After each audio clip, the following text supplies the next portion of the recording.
YS Jaganmohan Reddy, Akkineni Sumanth అస్సలు సంబంధమే లేని రంగాలకు చెందిన ఇద్దరు వ్యక్తులు. కానీ వారిద్దరూ బెస్ట్ ఫ్రెండ్స్ అంట. ఎంత క్లోజ్ అంటే మనం సినిమాల్లో వింటాం కదా, ఒకే కంచం ఒకే మంచం అని.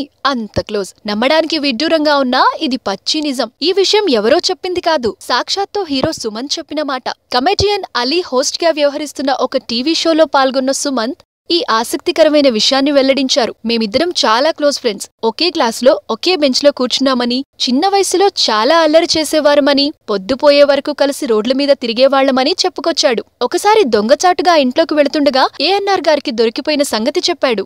ఓ రోజు రాత్రి బాగా ఆలస్యమైపోవడంతో జగన్ మా ఇంట్లోనే ఉండిపోవాల్సి వచ్చింది.